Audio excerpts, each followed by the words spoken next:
সুপ্রিয় শিক্ষার্থীবৃন্দ, আসসালামু আলাইকুম ওয়া রাহমাতুল্লাহি ওয়া বারাকাতুহু। আউযু বিল্লাহি মিনাশ শাইতানির রাজীম।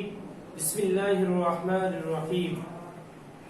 শিমুল মেমোরিয়াল নর্থসাউথ স্কুল এন্ড কলেজের পক্ষ থেকে অনলাইন ক্লাসে প্রথম শ্রেণী ছোট্ট সোনামণিদের সবাইকে স্বাগত। ছোট্ট সোনামণিরা, আশা করছি আল্লাহর অশেষ মেহেরবানিতে পরিবারের সবাইকে নিয়ে ভালো আছো, সুস্থ আছো, নিরাপদে আছো। আলহামদুলিল্লাহ, আমিও আল্লাহর অশেষ মেহেরবানিতে ভালো আছি। ছোট্ট সোনামণিরা, দেখতে দেখতে আমাদের মধ্যে শীতকাল এসে গেছে, আর তোমরা ইতিমধ্যে অবগত হয়েছো শীতকালে করোনা ভাইরাসের প্রাদুর্ভাব আরো বৃদ্ধি পেতে শুরু করেছে। প্রিয় শিক্ষার্থীরা, এই জন্য অবশ্যই তোমরা বাসায় অবস্থান করবে, স্বাস্থ্যবিধি মেনে চলবে, আর প্রয়োজন ছাড়া আব্বু আম্মুকে বাইরে যাওয়ার জন্য ডিস্টার্ব করবে না, ঠিক আছে? হ্যাঁ প্রিয় শিক্ষার্থীরা, তাহলে প্রতিদিনের ন্যায় আজও তোমাদের সামনে নতুন ক্লাস নিয়ে উপস্থিত হয়েছি। আমি মোহাম্মদ মিজানুর রহমান, সহকারী শিক্ষক, Shimul memorial north south school and college. প্রিয় শিক্ষার্থীরা, প্রতিদিনের ন্যায় আজও আমাদের ক্লাসকে আমরা দুটি অংশে বিভক্ত করেছি। প্রথম অংশ আমরা হোয়াইট বোর্ডে এবং দ্বিতীয় অংশ আমরা প্রজেক্টরে করব। প্রিয় শিক্ষার্থীরা, তাহলে তোমরা পেন্সিল শার্প করে নাও এবং শীট নিয়ে আমার সঙ্গে সুন্দর করে লেখার জন্য প্রস্তুতি গ্রহণ করে নাও। ছোট সোনামণিরা, তাহলে আজকে লক্ষ্য করো, 1 নম্বর আইটেমে তোমাদের জন্য যে 5টি আরবি হরফ লেখার জন্য রাখা আছে সেগুলো কি?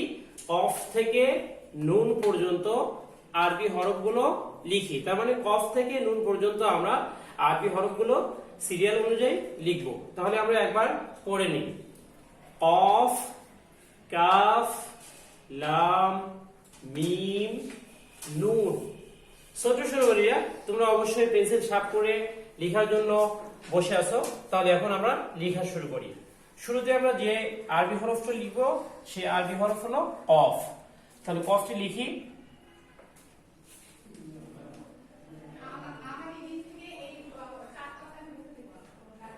কফের উপর কয় নুক্তা হবে? কফের উপরে 2 নুক্তা। এরপর কোন হরফটি লিখবো? কাফ।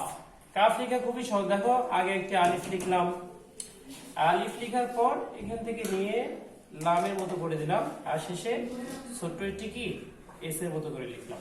এটা হলো কি? কাফ। Of calf. তারপর লাম। লাম, লাম লিখা আরো সহজ, তাই না? একটি আলিফ লিখলাম। দেখো, আলিফ লেখার পর এই আলিফের নিচের অংশ থেকে নিয়ে এভাবে একটু উপরে উঠিয়ে দিলে সেই হরফটির নাম হয়ে যাবে কি? লাম। তাহলে অফ কাফ লাম। এবার লিখবো আমরা মিম। দেখো, মিম লেখা কিভাবে লিখবে তোমরা, তোমাদের জন্য খুবই সহজ করে দিচ্ছি। এভাবে ছোট্ট একটা আলিফ লিখলাম নিচের থেকে, এরপর এই আলিফের মাথা থেকে এভাবে ডান দিকে নিলাম, আর এই দাগের মাথা থেকে এভাবে ঘুরিয়ে দিলাম। তাহলে কি হলো? মিম।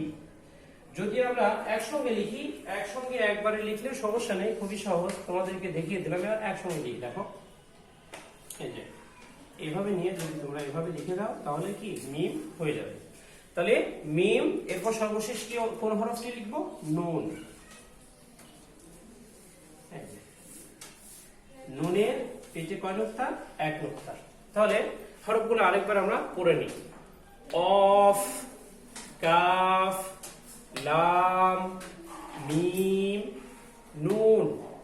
ছোট্ট সোনামণিরা, তাহলে তোমাদের আরবি হরফগুলো সুন্দর করে লেখা হয়ে গেছে, তাই না? এখন আমরা 2 নম্বর আইটেম শুরু করি। নিচে আরবি হরফের পাশে বাংলা উচ্চারণ লিখি। তাহলে আরবি হরফ কি কি রয়েছে দেখো। ইয়া, তারপরে ওয়াও এবং নুন। তাহলে শুরুতে আমরা লিখবো ইয়া। ইয়ার বাংলা উচ্চারণ খুবই সহজ, তাই না? তাহলে আমার সঙ্গে লিখে ফেলো, পড়ো এবং লিখে ফেলো। রস্বই অন্তস্থ অ আকার, ইয়া। এরপর ওয়াও। ওয়াও এর বাংলা উচ্চারণ কি হবে? ও অন্তস্থ অ আকার ও, ওয়াও। এরপর কি রয়েছে? নুন। নুনের বাংলা উচ্চারণ কি হবে? দন্তন্য দীর্ঘ দন্তন্য, নুন। তাহলে ইয়া, ওয়াও, নুন। প্রিয় শিক্ষার্থীরা 3 নম্বর আইটেম লক্ষ্য করো, উপযুক্ত স্থানে নুক্তা দে। তাহলে উপযুক্ত স্থানে নুক্তা দিতে হলে আমাকে বাংলা উচ্চারণটি জানতে হবে, তাই না? তয়কারে কি হয়? তা। আর তার উপরে কয় নুক্তা? তার উপরে 2 নুক্তা। 2টি নুক্তা দিলাম, নুক্তার মাঝখানে ফাঁকা থাকবে না। এরপরে অন্তস্থ যা আকারে যা, যার উপরে কয় নুক্তা? 1 নুক্তা। এরপরে দল, দয়কার অন্তস্থ আকার দল। তাহলে দল, এই হরফটি আছে কি? সদ। তাহলে একে দদ বানাতে হলে কি হতে হবে? একটি নুক্তা দিতে হবে। এরপর গয়ন, গ রস্যই দন্তন ন, গয়ন, আইন খালি, গয়নের উপরে 1 নুক্তা। ছোট সোনামণিরা 4 নম্বর আইটেম লক্ষ্য করো, সঠিক উত্তরের উপর টিক চিহ্ন দিই। সঠিক উত্তরের উপর টিক চিহ্ন দিব আমরা। প্রথমে প্রশ্ন জেনে নিই, ইবাদত করলে কে খুশি হন? কে খুশি হন? আল্লাহ খুশি হন, ফেরেশতা খুশি হন, নাকি মানুষ খুশি হন? আমরা সবাই জানি আমরা আল্লাহর সন্তুষ্টির জন্য ইবাদত করি, বিধায় ইবাদত করলে আল্লাহ তাআলা খুশি হন। এরপর খ নম্বরে লক্ষ্য করো, প্রধান ইবাদত কয়টি? প্রধান ইবাদত বলতে অর্থাৎ যে মূল ইবাদত রয়েছে, সেই মূল ইবাদত কয়টি? 3টি, 4টি, নাকি 5টি? প্রধান ইবাদত রয়েছে কয়টি? প্রধান ইবাদত হলো 4টি। প্রিয় শিক্ষার্থীরা, সেগুলো কি? সালাত, সাওম, যাকাত, হজ। তাহলে আমরা 4-এর উপরে টিক চিহ্ন দিলাম। প্রিয় শিক্ষার্থীরা দেখো, গ নম্বরে আছে, আমরা কার ইবাদত করি? আমরা কার ইবাদত করি? আল্লাহর ইবাদত করি, মানুষের ইবাদত করি, না ফেরেশতার ইবাদত করি? অবশ্যই কি আমরা আল্লাহ তাআলার ইবাদত করি। তাহলে আমরা আল্লাহর উপর টিক চিহ্ন দিলাম। প্রিয় শিক্ষার্থীরা, আশা করছি তোমাদের এই হোয়াইট বোর্ডে 1 থেকে 4 নম্বর আইটেম সুন্দরভাবে কমপ্লিট করে ফেলেছো। এখন আমরা প্রজেক্টরে মৌখিক অংশগুলো সম্পন্ন করব। প্রিয় শিক্ষার্থীরা, তাহলে দেখো 5 নম্বর আইটেমে তোমাদের জন্য রয়েছে নিচের প্রশ্নের উত্তরগুলো মুখে মুখে পড়ি। প্রিয় শিক্ষার্থীরা, তাহলে প্রধান ইবাদতগুলোর নাম লিখুন। প্রধান ইবাদতগুলো কয়টির নাম বললাম আমরা? প্রধান ইবাদত হিসেবে আমরা বললাম যে প্রধান ইবাদত 4টি, তাই না? তাহলে সেগুলো কি কি?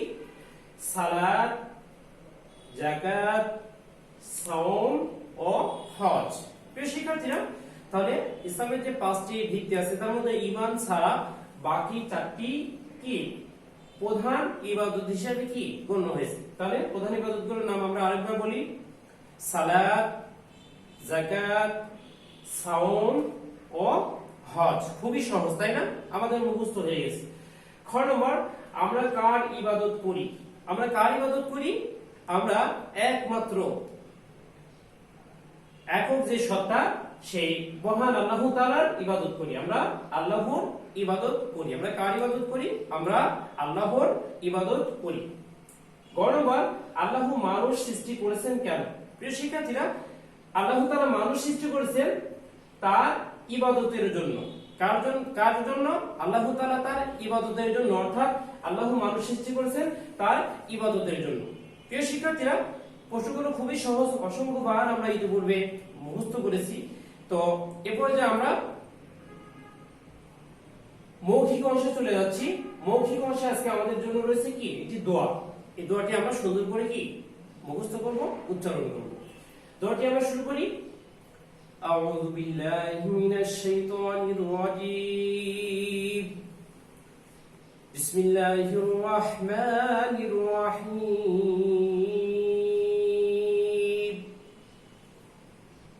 রব্বানা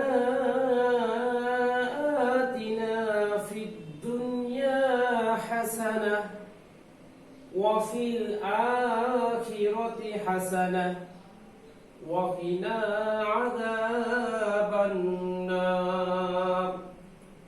আমরা আরেকবার সুন্দর করে মিলিয়ে পড়ি, রব্বানা আতিনা ফিদ দুনিয়া হাসানাতাও ওয়া ফিল আখিরাতি হাসানাতাও ওয়াকিনা আযাবান নার।